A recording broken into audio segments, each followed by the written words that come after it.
Olá, sejam muito bem-vindos ao Segurança Patrimonial. É um programa voltado para informações e hoje vamos trabalhar um tema muito importante. É um tema sobre a estruturação jurídica e de gestão para pequenas e médias empresas. Eu estou aqui com o nosso convidado, João Eustáquio. João Eustáquio é o gestor empresarial, fundador da CEO Express. Seja muito bem-vindo.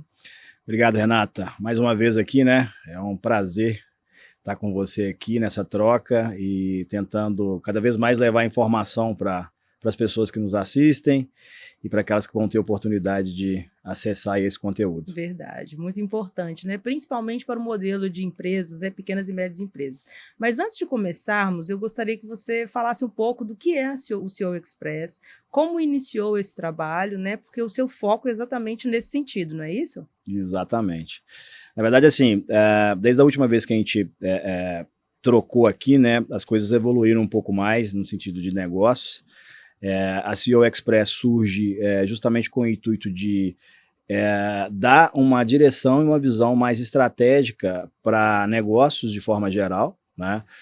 O meu intuito, quando eu concebi a consultoria há 18 anos atrás, né, e vinha, na verdade, a atuar diretamente com ela há aproximadamente um ano, foi justamente dar para o empresário uma visão estratégica e principalmente profissional do negócio, né? Que muitas vezes o empreendedor ele não é empresário, é uma linha muito tênue. Tem uma diferença aí. Eu tenho falado muito isso com recorrência, mas é muita verdade isso aí, né? Então, a ideia da CEO Express é justamente dar essa visão profissional para empreendedores que queiram se tornar empresários e que queiram modelar uma empresa a partir do zero, né?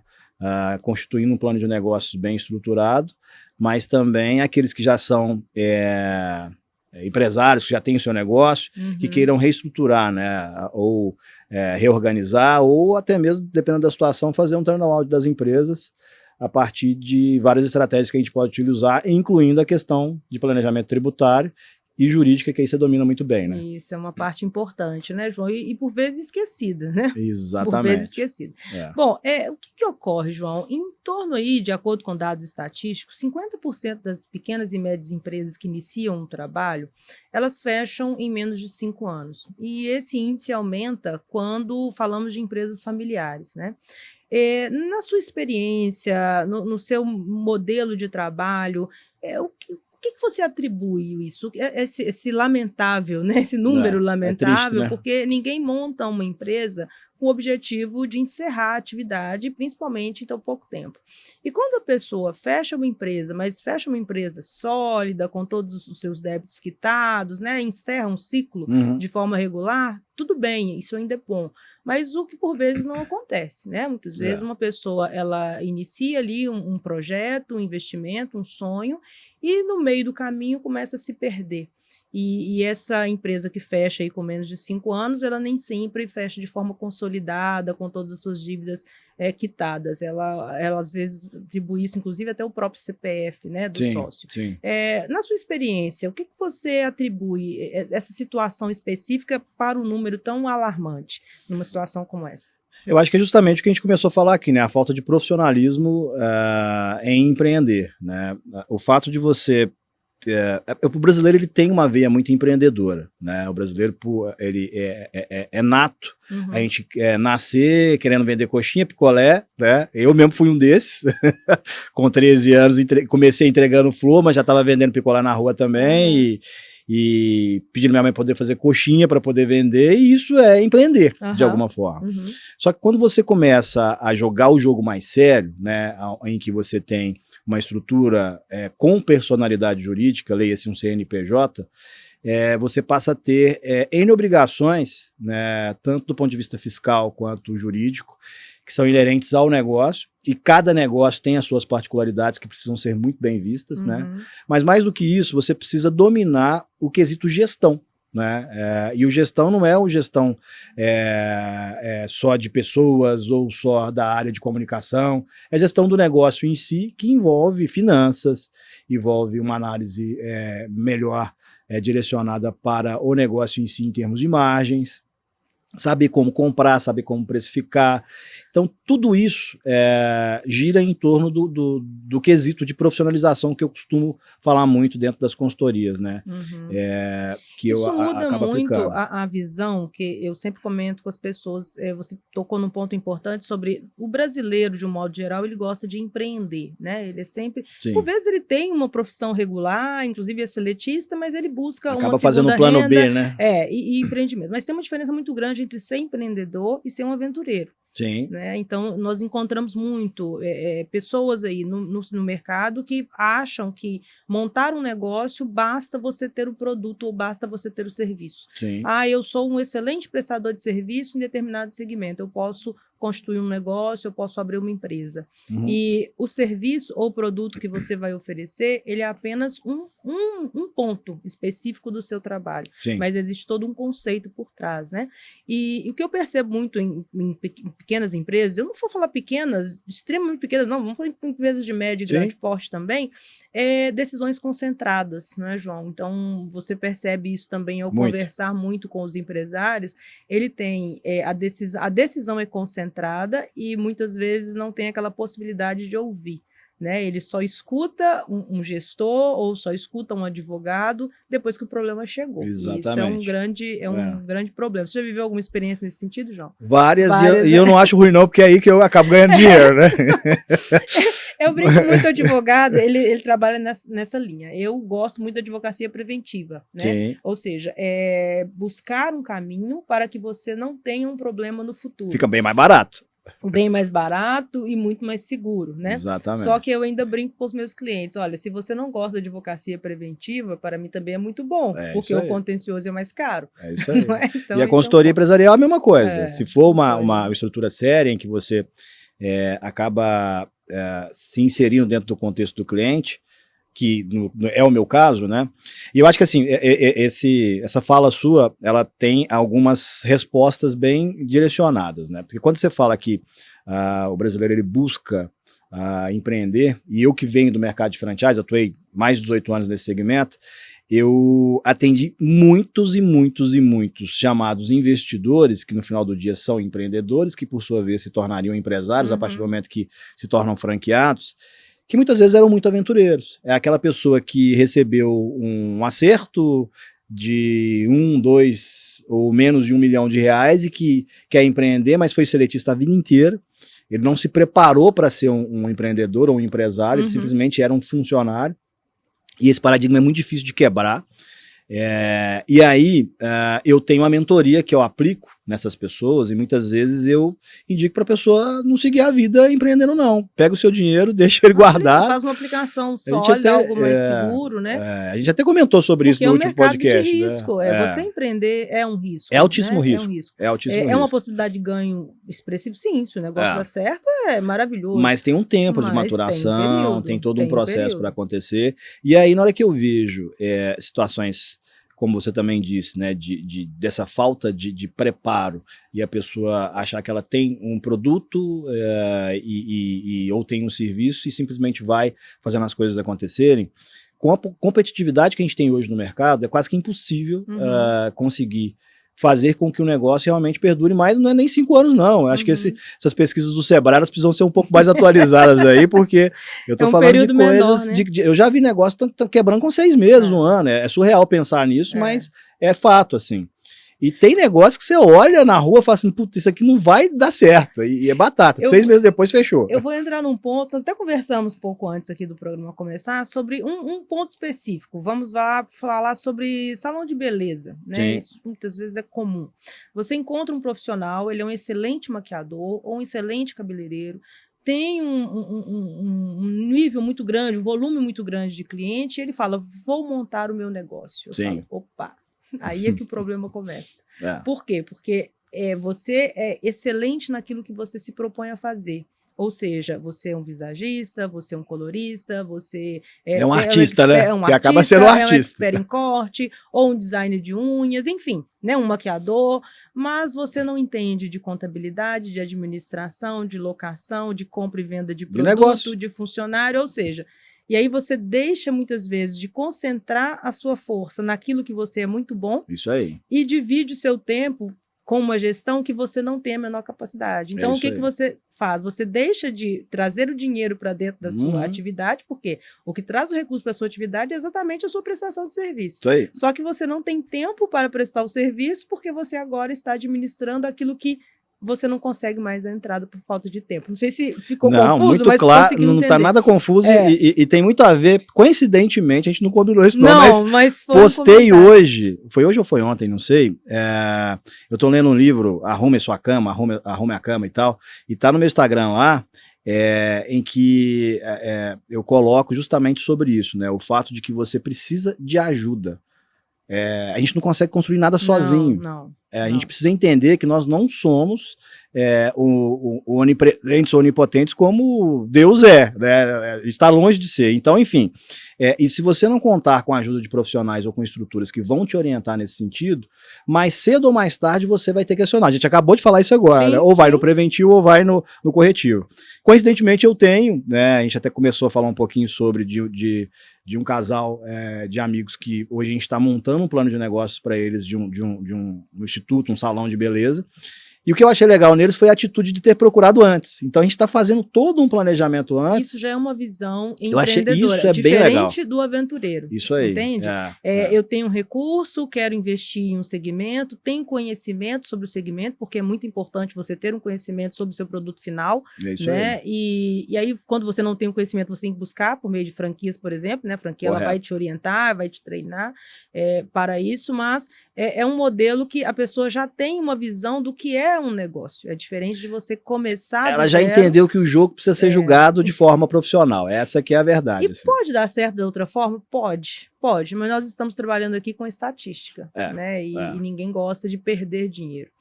E no iniciozinho nós chegamos a falar um pouco sobre empresas familiares, né? Sim. E aí vem um outro problema, né, João? A gestão. Quem que manda no negócio? Então, aí é que tá. Porque assim, quando você pega empresas que chegam num porte, porque hoje o mercado, a gente divide micro, pequena, média e grande empresa a partir de linhas de faixa de faturamento, né?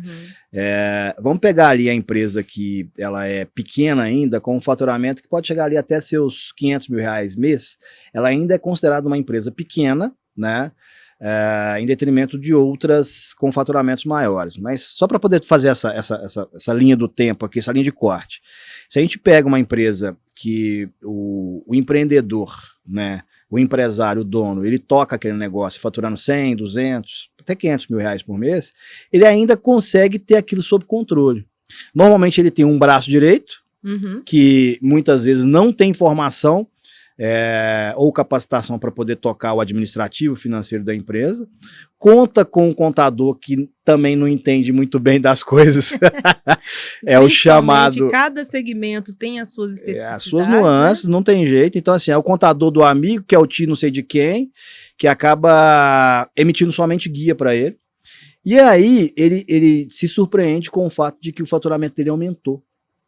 E que, por consequência, as despesas também aumentam. Tudo bem que isso não é exponencial, mas acaba aumentando.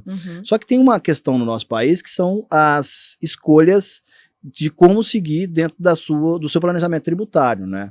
Então, se você está adequado com o seu segmento, a partir de uma escolha, de uma análise tributária bem feita, a sua opção tributária, seja ela simples, presumido, real, não existe bom ou ruim, mal ou feio, melhor ou pior. Depende do seu negócio.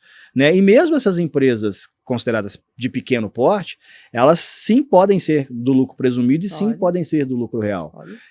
Até porque existe uma questão de aproveitamento fiscal quando é uma venda de produto, que é o aproveitamento do ICMS, que a gente até falou um pouco sobre isso.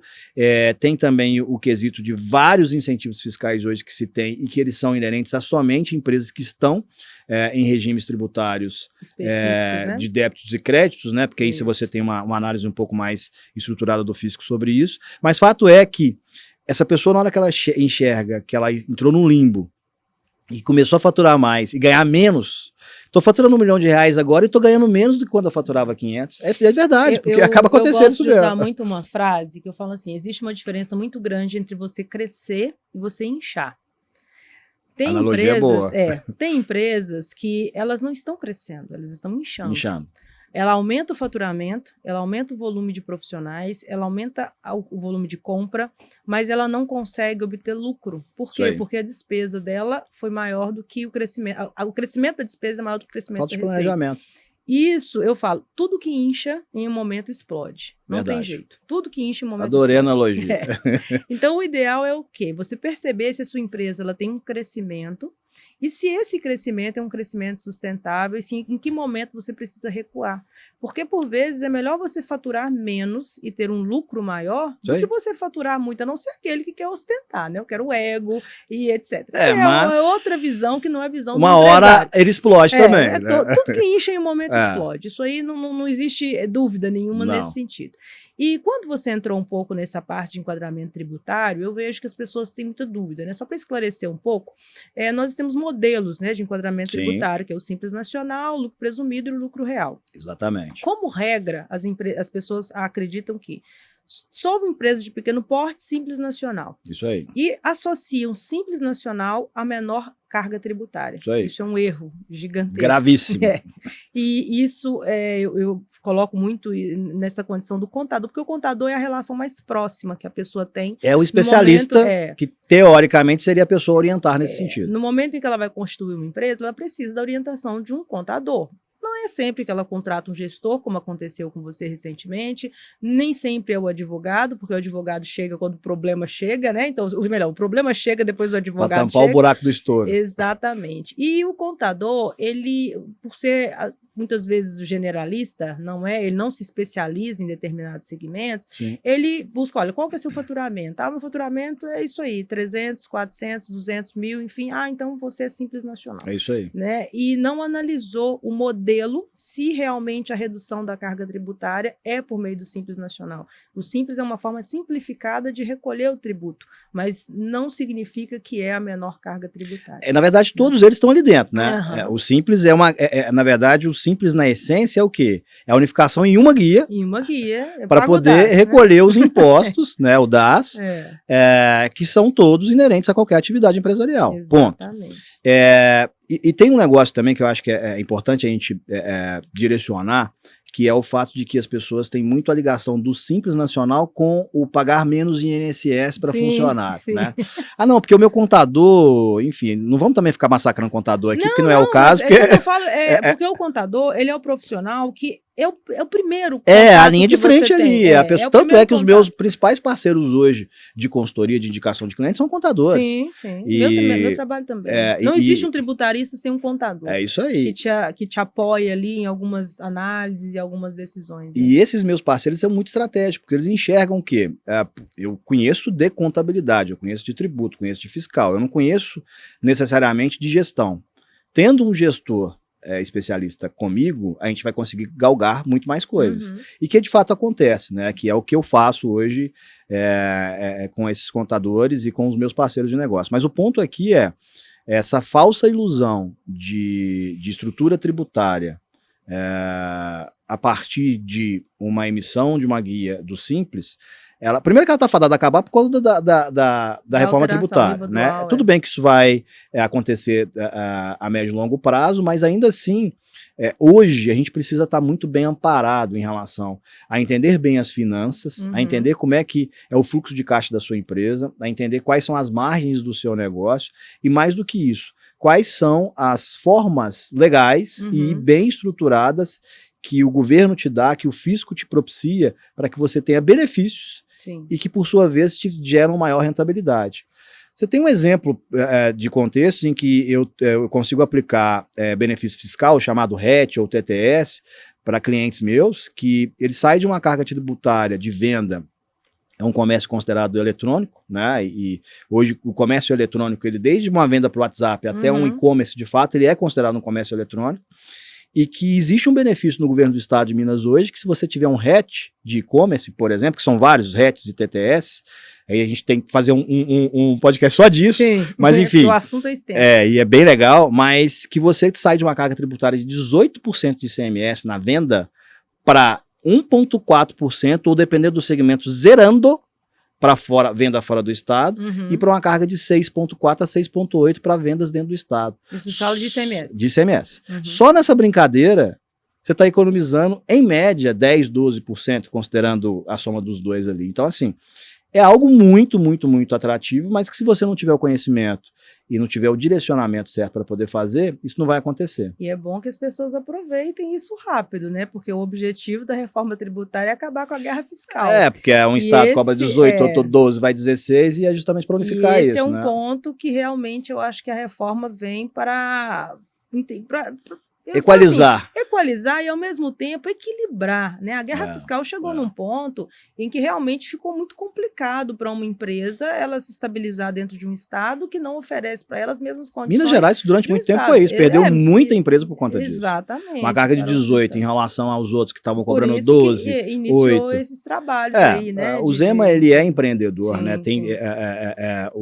Não vou entrar no contexto político aqui, mas quando entra uma pessoa com visão empreendedora, né, como empresário de fato, e ele sofreu na pele essa venda de produto, né, ele entende que se ele não abrir também mão de determinadas situações, ele vai ficar para trás. O Estado estava...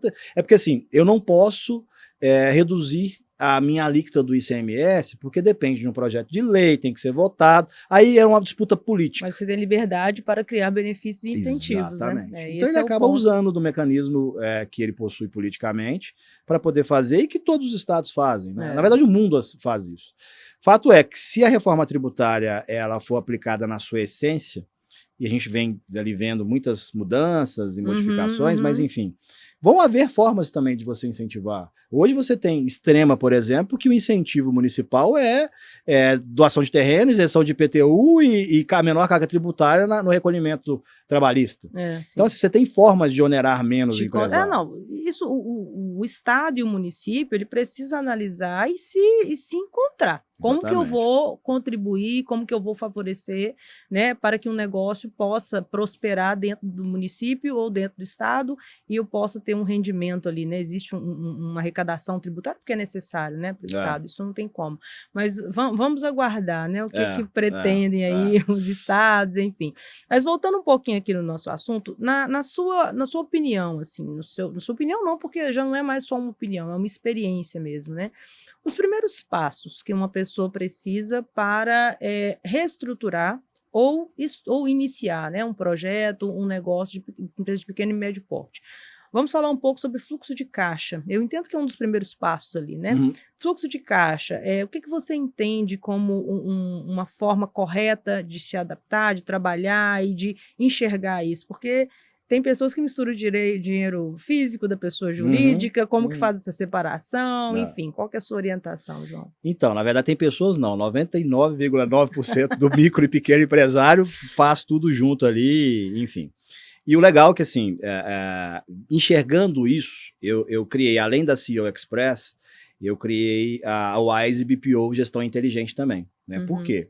BPO é uma terceirização, né, o chamado outsourcing, para a parte financeira das empresas, que nada mais é que fazer a gestão da pagadoria, do fluxo de caixa das empresas, tudo que você tem a pagar, tudo que você tem a receber, e muitas vezes fazendo a conexão sua também com a sua contabilidade. E em alguns casos, ou quando for necessário, o faturamento também das vendas, ou seja, emissão de nota fiscal. Por quê? Eu comecei a enxergar que muitas empresas, elas não estavam sequer preparadas para receber uma consultoria da CEO Express, porque é difícil conseguir receber uma consultoria. Você tem que estar preparado para isso. Então, eu dei um passo anterior, porque eu vi essa necessidade e criei a Wise BPO justamente para poder organizar isso que você está dizendo. Quais são os primeiros passos, ou qual que é os passos principais para que você tenha uma empresa profissionalizada? A primeira coisa é entender que a empresa não trabalha para você. Ela não trabalha para você, você trabalha para a empresa, presta um serviço para a empresa e precisa ser remunerado para isso. E essa remuneração ela precisa ser tangibilizada a partir de uma retirada pro labore, ou, se você quiser, com algum planejamento também, distribuição de lucros e resultados. Você tem várias formas de fazer isso. Uma vez feito isso, você consegue distinguir o que de fato a empresa faturou, o que você recebeu pelo seu trabalho prestado pela empresa, e aí você faz a sua gestão financeira da pessoa física e, por consequência, também você vai fazer da pessoa jurídica. Então, acho que o primeiro ponto é esse, assim, se tem um ensinamento básico, acho que é isso. Dito isso, existe uma visão que precisa também ser muito clara, que é o custo da sua operação, o custo do seu negócio. Quanto que custa o chamado CMV, quando é o produto vendido, né? Custo da mercadoria vendida ou o custo do serviço prestado.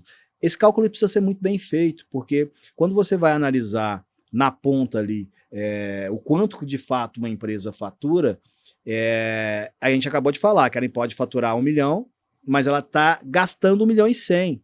Então esse negócio não é bom, porque ele está tomando um prejuízo mensal de 100 mil reais. E muitas vezes está por falta de calibragem ou calibragem equivocada de precificação, de compra, ou até de custos inerentes à atividade ali do negócio, que aí vão envolver os tributos, enfim, tem uma série de coisas que a gente precisa analisar.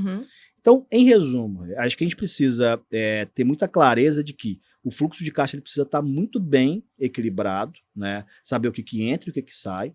E se não souber fazer, delega isso para alguém. E muitas vezes ter um financeiro que saiba fazer isso de fato realmente custa e custa muito caro. Por isso que hoje tem muito BPO nascendo no mercado, que dá essa segurança para as empresas. E aí, tendo essa ajuda, o BPO ele tem por obrigação de entregar o quê? O seu fluxo de caixa de forma muito clara e objetiva, e aí tem vários entregáveis, né? Tem gente que entrega através de um dashboard, tem gente que entrega através de uma planilha, mas fato é que ele precisa te mostrar, olha, você gastou X. Você precisa enxergar, né? Isso aí. Olha, o meu negócio, qual foi o meu rendimento, né? Porque é isso que o empresário busca. Quanto eu ganhei, né? Nesse mês aqui? É isso aí. Faturei X, vendi Y, minhas despesas foram essas, mas quanto eu ganhei de fato, né? E isso é um ponto importante, porque na forma prática é isso que o empresário busca, né? O quanto eu ganhei, porque tem vezes que ele gasta sem saber nem quanto ele tem. É porque o caixa ele tá o tempo todo entrando dinheiro. Movimentando. Né? É a falsa ilusão do que eu tô rico. Claro. Eu tô com caixa entrando o tempo todo. E tem um problema maior, porque tem empresas que elas estão enquadradas, que isso também é outro assunto de outro podcast, num enquadramento de regime de caixa, e ela deveria estar no regime de competência. E aí, na hora que você vai enxergar aquilo, fala, meu Deus, se não houver essa análise e essa mudança, e isso também é contábil, né? Não só financeiro, mas também contábil, por isso que tem que ter essa troca muito certa com o contador, você quebra a empresa. Vou dar um exemplo muito claro, assim, você vende um produto de 10 mil reais, parcela ele em 10 vezes e entrega o produto de forma imediata para o seu cliente. E o seu regime é regime de caixa, ou seja, você está sendo tributado no momento da venda. No momento da venda. Você foi tributado por 10 mil reais e não pela parcela de R$1.000 que entrou. Vamos abrir um parênteses para você explicar para as pessoas o que é regime de caixa, o que é regime de competência, para elas entenderem? Pode abrir aí para eles. Explica. Eu falei que era assunto de outro podcast. Mas só para a gente. Porque a pessoa fala assim, mas o que é isso, regime de caixa e competência? Você deu um exemplo muito bom, né, na prática de como isso funciona, mas até para que ela consiga entender de fato o que seria isso. Comprei um equipamento eletrônico, por exemplo, vendi lá, e aí vem um problema maior que se ela comprou à vista e vendeu a prazo. Que é o que eu vou completar, que aí você vai ver o descasamento total. Mas isso aí, vamos lá, só para que eles entendam. O que é um regime de caixa e o que é um regime de competência? Como que ela pode fazer isso dentro do negócio dela? É muito simples. Caixa, o regime de caixa é a sua empresa está sendo tributada, que é a análise que a gente vai fazer, é isso, tá? Pelo que você coloca na sua venda de fato no mês. Então, se você vendeu 100 mil, você vai ser tributado por 100 mil reais. Estou exemplificando de forma muito simples para poder ficar claro, tá? E o regime de competência é quando você coloca a sua tributação a partir de quando você recebe aquela venda. Que foi o exemplo que eu dei. Você vendeu 10 mil reais e parcelou em 10 vezes. Quando você é do regime de caixa, você vai ser tributado em cima dos 10 mil reais, mesmo você recebendo em 10 parcelas, ou ficando inadimplente, por aí vai, porque o fisco também quer saber disso. Você antecipa o tributo, né? Exatamente. Isso é muito inerente a negócio do Simples, inclusive, né? E aí, quando você pega o regime de competência, você distribui o pagamento dos impostos junto com o seu fluxo de recebimento. E aí se torna competência, por isso que chama competência, que é a data que vai ser feito aquele pagamento estabelecido. Entendi. Trocando em miúdos, em forma muito simples, é isso. Tem alguns detalhes e pormenores que precisam ser pensados, mas É isso. Não tem nada de mirabolante. É simples. É simples, né? É. Nesse modelo, sim. Mas você falou um pouco sobre o início do negócio e a preocupação com o fluxo de caixa, a gestão, né? Sim. Eu vou falar um pouco também do início do negócio e a preocupação com as questões burocráticas, que eu falo que é a advocacia preventiva, né? Sim. Cuidado com os contratos. Uhum. Ou seja, você vai iniciar um negócio, você tem ali um contrato de locação, você tem fornecedores, você tem desde uma obra que você vai executar, Prestador né? de Enfim, um serviço. prestador de serviço.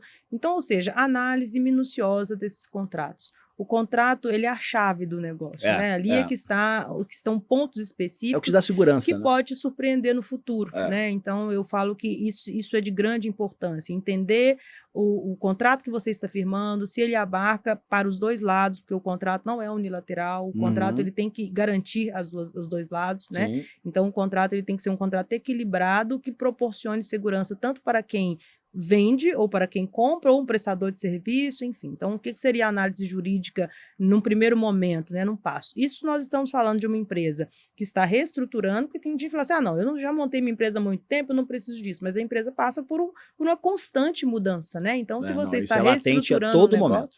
Exatamente. Segundo, o enquadramento tributário, e aí vou entrar um pouco nessa questão do Simples Nacional, e já falamos um pouco aqui sobre essa escolha, muitas vezes errada, né? Tenho uma empresa que fatura pouco, é optante pelo Simples Nacional, é a melhor regra, é a melhor opção. Você deu um exemplo agora, né, da regime de caixa e competência, que por vezes, e o Simples Nacional sempre regime de caixa, né? E aí você antecipa o seu tributo, aquele cliente que compra, o cliente não, né? O proprietário, o empresário que compra o produto à vista e vende a prazo. Você paga a comissão do vendedor à vista, compra comissão. o produto tudo à vista e recebe parcelado ou não recebe quando tem inadimplência. Exatamente, esse é um ponto. Quando é no cartão de crédito, ainda tem uma segurança maior, né? Que ainda é uma regra, mas em compensação, o juros, tudo isso que ele vai pagar, o custo é maior também, principalmente quando ele faz antecipação, porque isso acontece muito em empresa. Eu vejo empresários que eles vendem no cartão, ou seja, dividem ali de 5, 6, 7 vezes e fazem uma antecipação daquele recurso, e não analisa aquilo que está acontecendo, né?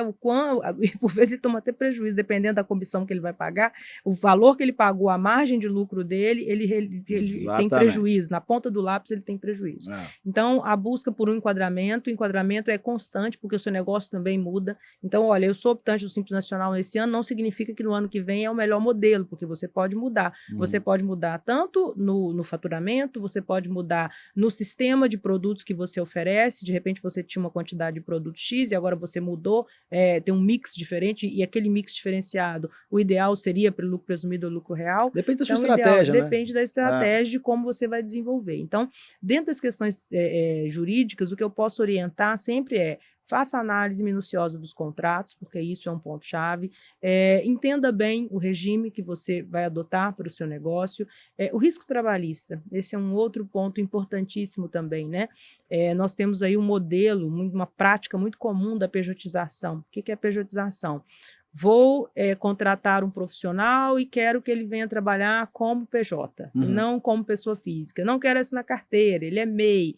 Será que vale a pena? Entende? Porque você contrata um profissional como PJ, você tem esse profissional atuando como seletista, e o que acontece em uma situação como essa? Se você tem as características de um seletista, ou seja, onerosidade, assiduidade, todas as características que envolvem a relação trabalhista, né? Você configura ali na prática, né? Então, o direito do trabalho, ele tem um princípio, que é um princípio até muito interessante, que é a primazia da realidade sobre a forma. Sim. Não importa a forma com que você contratou, o importante é como o trabalho ele é executado.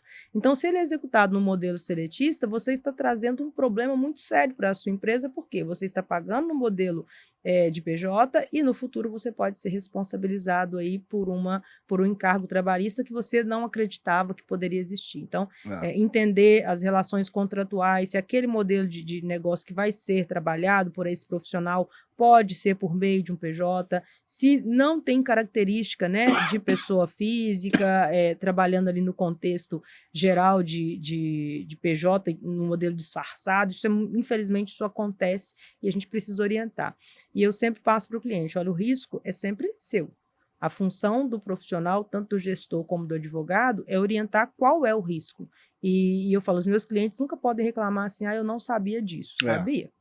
Sabia, né? Clareza Mas sempre tem na informação. Sabia, você não quis adotar por uma estratégia, né? E eu não critico as estratégias, porque cada um entende o seu modelo de negócio é seu. E sabe o que vai fazer. Mas um outro ponto importante, e eu vejo, e aí nós estamos falando de profissionais e empresários que não se preparam para o presente nem para o futuro. Vamos falar um pouquinho da reforma tributária. Você que está aí no mercado, com os empresários, como que eles estão se preparando ou não estão se preparando para a reforma? Renata, assim, nessa esfera de clientes de pequeno e médio porte, né, que acaba sendo o meu foco de trabalho, não se fala sobre esse assunto. Definitivamente não se fala. As pessoas estão totalmente alheias, os empresários, no caso, estão totalmente alheios a esse contexto, tá? Acho que é muito característico do brasileiro também deixar, será que vai acontecer? Se vai, se não vai, aquela coisa toda. Isso não tem dúvida mais, não, gente. Já está lá, já está promulgado, já está... Agora, tudo está no processo de regulamentação. De regulamentação. Mas que a reforma tributária ela é uma realidade. E você sabe que o que mais me impressiona não é o fato de que os empresários não estejam ligados a isso.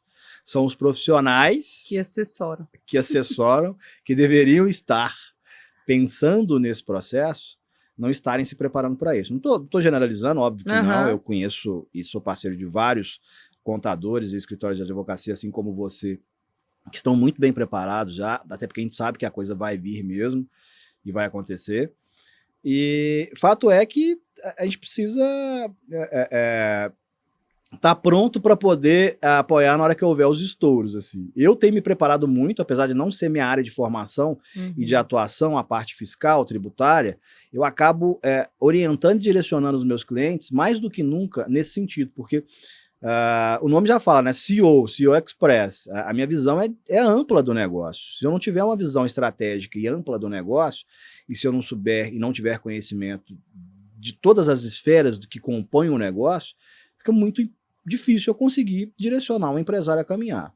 Então eu tenho me especializado não, eu tenho me amparado dentro desse contexto de informação, a gente vem falando sobre isso já há um tempo, E já tem muitos cursos, tem muita orientações, coisa, palestras. O YouTube tá aí para poder falar de muita clareza. Tem que filtrar, né?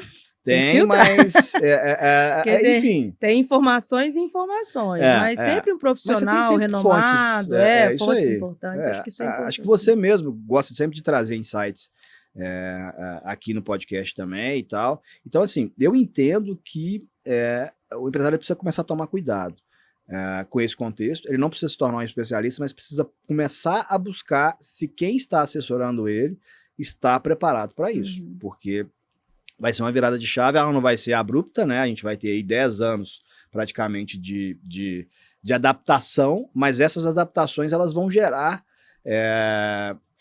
vem num processo, né? A ideia é que tudo esteja ali consolidado em 2033. Vamos ver se isso vai acontecer. Mas a partir de 2026, 2027... Ano que vem já começa a ter uma movimentação, né? 26, né? 26 já começa. 27, né? A mudança de alíquota, a partir do ano que vem já existe aquela incidência de 1% do IVA, né? Para um caráter experimental, né? Para entender como que serão feitas as declarações. Então, o contador já precisa ter uma orientação nesse sentido, porque a partir do ano que vem isso pode acontecer. Um ponto que eu acho muito importante, e aí falando também de empresas de pequeno e médio porte, uma decisão que precisa ser tomada eu vou recolher, né, porque o que vai acontecer com a reforma tributária? Hoje nós temos tributos, né, os tributos federais e tributos estaduais. Então temos o ICMS, o ISS, o IPI, o PIS e a COFINS. Então são os tributos que eles estão todos envolvidos no processo da reforma tributária. E serão substituídos aí pelo IVA dual, né, que é o IBS e CBS. Então, damos o CBS, tributo federal, IBS, os tributos que eles são compartilhados ali entre o município e como o Brasil estado. Tem que dar jeitinho, né, dividir, era para ser um só. Né? Mas vamos lá, deu uma brasileirada aí no IVA, mas tudo bem. E aí, O Simples Nacional, o regime simplificado, que é um modelo para as pequenas empresas, né, empresas com faturamento menor, ele vai ser mantido, isso não vai alterar. Só que existe uma diferença aí, você tem a opção de recolher o seu tributo por fora ou não, né? Por fora do DAS ou não. E aí, o que seria isso? Qual que é a estratégia? O profissional, o empresário, ele precisa entender, vale a pena, eu sou optante pelo Simples Nacional, vale a pena recolher IBS, CBS por fora ou não? E aí me pergunta, mas que diferença isso faz? A diferença é gritante. Se você vende para uma empresa que ela não é optante pelo Simples Nacional, o ideal é que você faça o recolhimento por fora, porque essa empresa ela vai fazer o quê? Ela vai aproveitar o seu crédito. Isso aí. Se você não tem esse modelo de recolhimento, ela vai buscar um fornecedor que ela possa apropriar do crédito, porque toda empresa quer isso, né? Se você é uma empresa de lucro, inclusive lucro presumido também no modelo da reforma tributária. Então, se você tem um sistema de não cumulatividade, o seu objetivo é sempre ter o aproveitamento de crédito. É isso aí. E aí a empresa do Simples Nacional que não se adequar, ela vai começar a perder aquele cliente. Agora, eu sou uma empresa optante pelo Simples Nacional, mas eu vendo só para consumidor final. Aí já é outro modelo. Então, o estudo, ele já começa desde já. Qual modelo eu vou adotar? Como que eu vou adotar essa sistemática dentro do meu negócio? Vale a pena recolher a tributação por fora? Não vale a pena? Por quê? Porque se eu também tenho essa opção, né? Vou fazer o recolhimento do tributo por fora do DAS. Vale a pena porque eu tenho clientes, que esses clientes têm aproveitamento de crédito. E que hoje ele não consegue fazer isso. Mas qual que é o volume? Porque dependendo do volume desse cliente, não compensa. Por quê? Porque você tem toda uma estrutura ali é mais complexo. de documentar tudo isso e declarar essas informações, que ela é mais complexa e mais onerosa. Então, como que eu vou fazer isso na hora que chegar? Quando eu perder o meu primeiro cliente, então, quando o meu cliente me perguntar, olha, como é que é a sua opção de arrecadação? Como é que eu faço a compra? E isso é complicado. E você sabe que, assim, eu já vejo isso hoje, de certa forma, em clientes que eu atendo, que, na verdade, já são lucro real, né? E que acabam atendendo outros clientes de lucro real, que tem aproveitamento de débito e crédito, aquela coisa que, enfim, não vou entrar no detalhe aqui. Mas, o que é... Para você ver como é que é legal essa questão dessa reestruturação tributária. A gente vai permitir empresas de pequeno porte, que hoje não conseguem fornecer para empresas de grande porte, muitas vezes porque elas não atribuem um aproveitamento fiscal, porque elas não recolhem o ICMS, né, que seria o que geraria esse crédito para as empresas. O que é possível hoje é o PIS e COFINS. Que aí você vai unificar isso dentro de uma estrutura em que, quando você está vendendo produto, maior carga tributária é o ICMS, não o PIS e COFINS, né? E aí, na hora que você começa a ser competitivo, porque a legislação te permite fazer esse recolhimento por fora, talvez sua empresa era muito mais rentável mesmo, e você tem que ficar ali dentro do seu planejamento estratégico, e aí não vai ser nada de tributário, nem nada disso, tem que ser, o planejamento estratégico tem o tributário por detrás dele, ele tem que ser analisado, como também o jurídico tem que analisar, e por aí vai. Mas eu enxergo com muita oportunidade também que vai acontecer, tá? E, de certa forma, na hora que isso tudo estiver organizado, vai simplificar também, né, o processo. Mas, até as coisas caminharem para a conclusão, muita água vai rolar debaixo dessa ponte aí, a gente está no Brasil, então assim, eu prefiro não ficar... Eu vejo as pessoas reclamarem muito com a incidência de tributos no Brasil. É uma incidência alta, eu não vou dizer que não é, né? A gente tem uma das maiores cargas tributárias do mundo. E o grande problema não é a carga tributária em si, é o que você tem de contrapartida. Eu acho que eu vejo que esse é a grande reclamação. Nós não temos a maior carga tributária do mundo, né? Existem cargas tributárias aí bem muito maiores, mas de países que são tão infinitamente... Só que em compensação você tem educação, você tem segurança, você tem, né, saúde, tudo isso de uma forma... A correlação é boa. A contrapartida é que eu vejo uma reclamação muito grande. Aí tem pessoas que falam assim, olha, o Estado é sempre o sócio do meu negócio, é sempre o sócio da empresa. Ouço isso toda hora. O planejamento planejamento define se ele vai ser o sócio majoritário ou não. Isso aí. Entende? Que ele vai ser seu sócio, ele vai. Ele vai ser seu sócio. Ele tem uma fatia daquilo que você está faturando. De imposto tá aí, tá na Bíblia lá, ó, tinha lá, né? Mateus era o recolhedor. Então, agora, assim... se você, inclusive no último podcast, nós falamos muito sobre essa importância, porque é importante a pessoa entender que o pagamento do tributo, ele contribui diretamente para o contexto social. Isso é para um outro podcast, não vamos brigar muito aqui com o empresário, não, o empresário fala que eu fico defendendo, mas não é isso, é importante você entender o porquê do tributo. Segundo, o quanto você vai pagar de tributo depende do seu planejamento. Agora, se você é um empresário que não se organiza, você permite sim que o Estado seja o seu sócio majoritário, porque ele vai pegar uma fatia maior. Você não se organizou, você não adaptou, você não entendeu o melhor enquadramento, você não buscou medidas para reduzir a carga tributária. Você deu um exemplo que saiu de 18% para 4%, por meio de quê? Por meio de um planejamento, tudo dentro da forma legal, não tem nenhuma irregularidade extremamente nisso. Correto. A legislação te permite isso, sim. E você não faz. Ela te incentiva, na verdade. Ela incentiva e você não faz por falta de conhecimento e por falta de uma assessoria. E essa assessoria, ela, se você colocar isso na ponta do lápis, ela sai mais barata do que se você começar a pagar os impostos de forma infinitamente mais. Eu consigo mostrar por A mais B. É óbvio que primeiro, por isso que eu te falei que muitos clientes não estão preparados para receber uma consultoria. Não.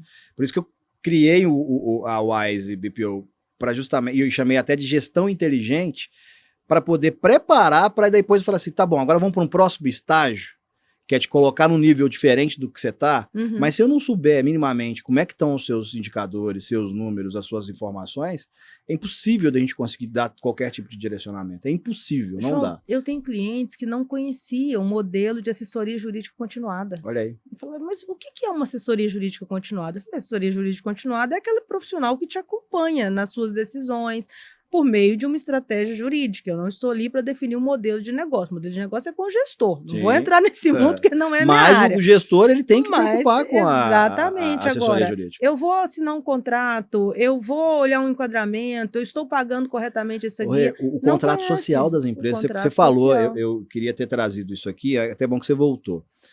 Quando você fala dos contratos, qual que é o primeiro contrato que você assina quando você constitui uma empresa? Exatamente. Aí todo mundo sabe o que faz? Vai pro contador, aí eu matando os meus amigos contadores de novo, né? Ele vai lá e redige um contrato social que foi um copiou, colou, pegou só a sua classificação e colocou ali a atividade inerente, julgou o KNAI e tal, aquela coisa toda, e ele não fez uma estruturação dessa composição societária, ele não fez um acordo de sócios. Você pode fazer isso por um documento apartado, ou pode estabelecer isso no contrato social. E quem é a pessoa mais adequada para poder fazer isso é o advogado, não é o contador. E o advogado, ele constrói um contrato do zero. Eu vejo muito isso, deparo muito com situações assim, a pessoa fala assim, Renata, dá uma olhada nesse contrato para mim. Dou uma olhadinha, né, no contrato. Não, mas isso aí é mais ou menos o modelo de negócio que eu quero. Eu falo, mas isso aqui não é um contrato. Não, eu peguei esse modelo só para você olhar. O ChatGPT 8 tá maravilha. O ChatGPT pode fazer isso para você. Você coloca lá mais ou menos. Mas ele entende as particularidades do seu negócio, né? Ou seja, vou começar com o KNAI ali, né? A escolha da sua atividade econômica, se tudo está enquadrado corretamente. Então, simplesmente pegar um contrato padrão e querer adaptar ele ao seu negócio, funciona, gente. Tudo isso é muito bom. Não, acontece muito, tudo né? Isso funciona a máquina roda e gira até por conta disso. você ter um problema. Isso aí. Porque quando você não tem problema nenhum, aquele contrato te atendeu. Um contrato padrão, básico, o negócio foi concluído, não existiu nenhum problema. A função do advogado ou do profissional que vai assessorar é entender que, se existir algum problema, você está amparado. E são coisas básicas, assim. Eu já senti na pele uma composição societária e eu me resguardei pelo conhecimento de situações de composição ali, de cotas de sociedade serem bem parecidas, 49%, 51%, mas a administração ser em conjunto, não ser de uma pessoa só.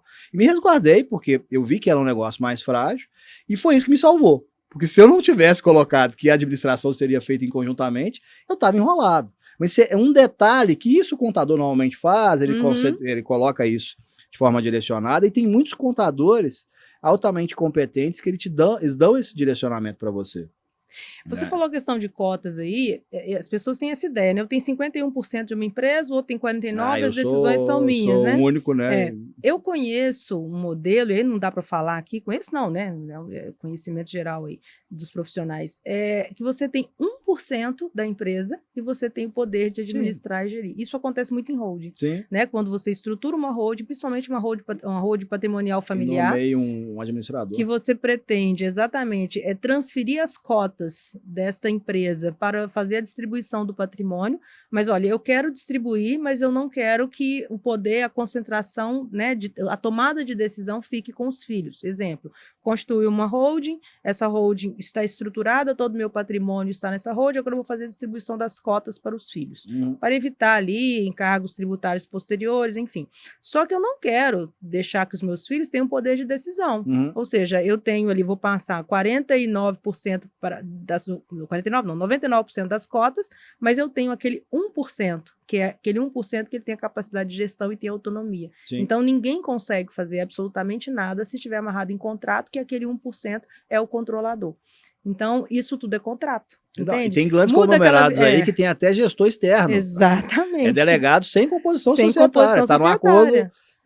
sem cota de participação, ele está num acordo societário. E o contrato, ele tem uma força vinculante, né? Sim. A legislação entende que é um acordo entre as partes, ou seja, pessoas capazes que acordaram e aquilo está regular, a não ser que exista uma cláusula abusiva, mesmo assim, falar em cláusula abusiva em contrato bilateral, onde as pessoas tinham conhecimento, né? De interpretação, enfim, né? Então, num contrato de adesão, você vai firmar um contrato com o banco. O banco, você tem uma relação de hipossuficiência com o banco. Ok, então esse contrato de adesão, por vezes, ele pode ser questionado uma cláusula ou outra.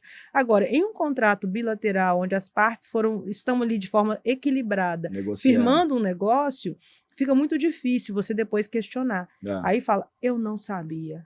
O eu não sabia pode ser tarde, né? A assessoria jurídica continuada te ajuda nesse sentido. E isso é que eu achei, sim, achei que foi uma surpresa quando eu comecei a trabalhar nesse segmento e falava assim, você não tem uma assessoria jurídica continuada? Mas o que é isso? Que bicho que é esse? Ele morde? Não, mas é um advogado que te acompanha. Assim como você tem um contador, assim como você tem outros profissionais que te acompanham, você tem um advogado. Ele não trabalha dentro do seu negócio, ele não está ali todo o tempo, mas ele vai te assessorar em todas as decisões que você pretende tomar. Então, é isso que funciona, né? E eu achei curioso as pessoas não conhecerem esse trabalho. E assim, não me assusta porque do jeito que eu venho enxergando muita coisa no mercado, muitas vezes as pessoas não estão nem se ligando do contexto de fluxo de caixa, de fazer o básico, né? E para mim também a assessoria jurídica ela é o básico. E se as pessoas soubessem, né, o quanto que é barato, de certa forma, você ter essa retaguarda, né? E ela porque assim, o risco ele vai continuar acontecendo, até porque também a justiça ela é um negócio muito interpretativo, né? E depende de quem que vai estar lá na frente julgando qualquer coisa, se o promotor tem uma visão mais conservadora ou mais política, enfim, tem uma série de coisas que eu acho que influencia, mas fato é que se você estar bem direcionado por profissionais, contadores, advogados, consultores, seja eles quais forem, faz você mitigar muitos riscos e te faz ter muito mais visão, acho que tangível mesmo do seu negócio, né? E ter segurança, porque eu acho que é o principal. Eu ainda brinco com as pessoas quando ela não entende, eu falo, a gente não assiste novela, não? Novela é assim, ó, você já viu qualquer problema que a pessoa tem, ela fala assim, vou ligar pro meu advogado. É mais ou menos assim que igual, funciona. Vou ligar pro meu médico, vou ligar pro meu médico. Às vezes o médico tem um problema, o advogado não é um generalista, mas ele é a pessoa de confiança. E esse profissional vai te direcionar para, de repente não é a área de atuação dele, mas ele vai ter como direcionar, assim como o gestor, né? Ou seja, a pessoa pede uma orientação, você fala, não, olha, essa é minha área aqui, não é essa, mas eu vou te indicar o profissional, ou o advogado, ou o contador, ou alguém que seja um prestador de serviço, de repente o problema dela é mais na execução, na ponta mesmo, né, na venda. Então, essa é a função, mas é muito interessante. Eu gosto muito de conversar com o empresário, de conhecer a história do empresário, entender como tudo começou, porque todos têm uma história muito bonita. Todas as pessoas que eu já tive a oportunidade de conhecer, tanto quem conseguiu um negócio de sucesso, como quem quebrou também, e raramente eu conheço um empresário que começou um negócio e foi um crescimento retilíneo, ou seja, sempre tem ali desafio. alguém, eu já quebrei uma vez, já quebrei, e aí você aprende. Então eu gosto muito de ouvir o empresário, entender essa necessidade, mas cada vez mais eu percebo isso, né? Essa necessidade da pessoa se organizar, não só no modelo da gestão, mas hoje nós estamos aí as mídias sociais, né? Que você tem alguém que te dá um suporte com relação a isso, tem a Lei Geral de Proteção de Dados, essa divulgação que as pessoas têm, a facilidade que elas têm de compartilhar dados sensíveis das pessoas, né? Ou seja, pega ali dados que deveriam ser protegidos e coloca em uma plataforma sem nenhuma segurança. Então, como que isso está sendo, você está se resguardando, né? Isso é muito importante, eu acho isso muito bacana. Mas me conta aí, João, na sua experiência do passado, com a mudança da reforma tributária e agora nesse momento que nós estamos vivendo, seu conselho aí para os profissionais. Não vamos falar de pequenas e médias empresas, não, vamos falar de profissionais de um modo geral, né? Dos empresários de um modo geral. O que fazer para o futuro? Eu sou adepto à questão do conhecimento, né?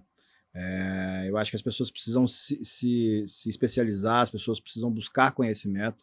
Hoje o conhecimento está muito acessível, né? A gente tem, é o que você falou, tem que tomar cuidado, mas você tem muita gente responsável, muita gente que entrega muito valor, no digital principalmente, e não buscar andar sozinho, começa a entender que, às vezes, até o seu próprio concorrente ele pode ser seu parceiro em determinadas situações. Sim.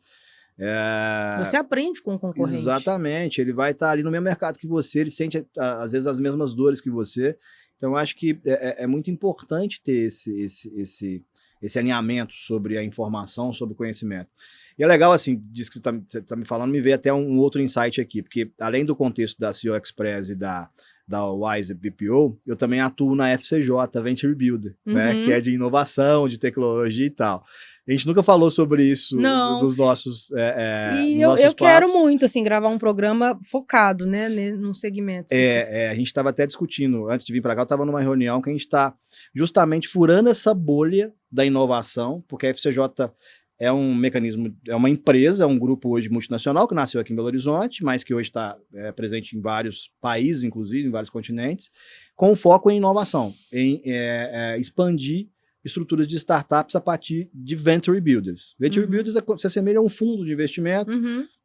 Depois a gente pode até falar um pouquinho numa outra coisa dessa aí, que eu acho que é super legal. Mas o ponto aqui é que um segmento que ele é muito, muito, muito voltado para essa questão de contribuir e compartilhar uns com os outros é o segmento de inovação. O founder, um fundador de uma startup, ele está o tempo todo buscando não só investidores, né, gente que aportar capital, mas pessoas que possam auxiliá-lo naquilo que ele não tem conhecimento. Porque ele já está um passo à frente da questão do quesito empreendedor, ser empresário, ser profissional. E ele funda o negócio já pensando no valuation maior e pensando numa venda, né? Normalmente, é melhor que seja assim quando a gente fala de inovação, né? Tem esse quesito. Mas quando já nasce desse jeito, a gente parte do princípio que já existe um plano de negócio, já existe uma tese bem feita, já existe toda uma estruturação. Existe um modelo, né? Um modelo a ser seguido ali, aprimorado, mas a ser seguido, né? Porque tudo pode aprimorar, né? Sim, a ser seguido. É porque a startup, ela é um produto que ela precisa escalar sem grandes investimentos. Então, se você não tiver isso muito bem resolvido, ela deixa de ser startup. Então, ela não é um negócio que vai virar um unicórnio, né? São aquelas empresas que tem um valuation de R$1 bilhão na venda, enfim. Mas o ponto aqui, voltando para a situação da sua pergunta, é justamente isso, assim.